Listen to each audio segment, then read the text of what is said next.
First tonight, the father of a 10-year-old accused of shooting and killing another 10-year-old was back in court.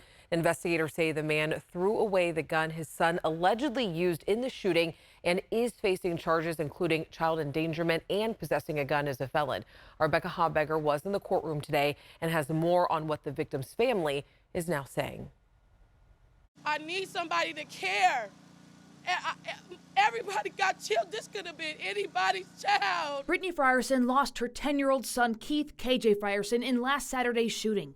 Family and community advocates spoke outside the Sacramento County main jail Friday morning after 53-year-old Arquette Davis appeared in court. Department 61 is now in session. Davis's appearance lasted around 30 seconds, with his attorney, Linda Parisi, requesting a continuation of the hearing until next Wednesday, which the judge granted. Meanwhile, Davis remains in jail without bond. Certainly this case is a tragedy. There's been a loss of life of a young person. Two families are truly devastated by this series of events, but we need to investigate the case and see what the legal status is. His charges are tied to something the Sacramento County Sheriff's Office says his 10-year-old son did. On the afternoon of December 30th, investigators say Davis's son took a gun out of his dad's car and shot another boy, KJ. KJ's family says it happened while neighbor kids were playing outside. We tell him to get off the games and go outside. My baby was outside. Davis has a felony criminal record and is therefore not allowed to have a firearm, sheriff's officials say. They also say Davis threw the gun into a trash can after the shooting. His charges now include criminal storage of a firearm, endangering the life and safety of a child, and destroying evidence. This is unusual circumstances, again, very tragic, but they need to be fully researched. ABC 10 spoke with Davis's mother outside the courtroom. She said her grandson, the alleged shooter, is now home with family. The boy initially faced a murder charge, but the Sacramento County District Attorney's Office dropped that, telling ABC 10 Davis will be the only person they hold criminally liable for KJ's death. To let the child go so early, so fast in the proceedings could almost be negligence on the part of our society. Community youth advocate Barry Axius says he and the family hold both the father and his son responsible and want to see accountability. How can a kid so comfortably pick up a gun? This isn't something that you just do because you have not seen it before. Who is he mimicking?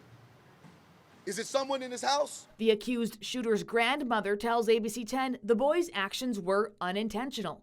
KJ's family disagrees. This was not an accident. This was not an accident. This was not an accident. Not an accident. And KJ's family says they have a meeting on Tuesday with the Sacramento County District Attorney's Office, and that's where they will learn more about why the DA chose not to criminally charge the 10-year-old boy. And this shooting, it can be very traumatic for kids, and counselors will be available to KJ's classmates next week. Today, I spoke with Mindy Russell, who is a local chaplain with years of experience in post-trauma care. And most recently, she actually worked with students from Uvalde Elementary School. And she says that processing an event such as a shooting can be uncharted territory for children, and they need support. When something traumatic happens to a child, depending on where they are, if they visibly saw it or if they've imagined by hearing other people talk about it, it's still traumatic to them. So the families must address it by letting the children first talk about it, letting them hear where they are in that picture that they've taken of that trauma.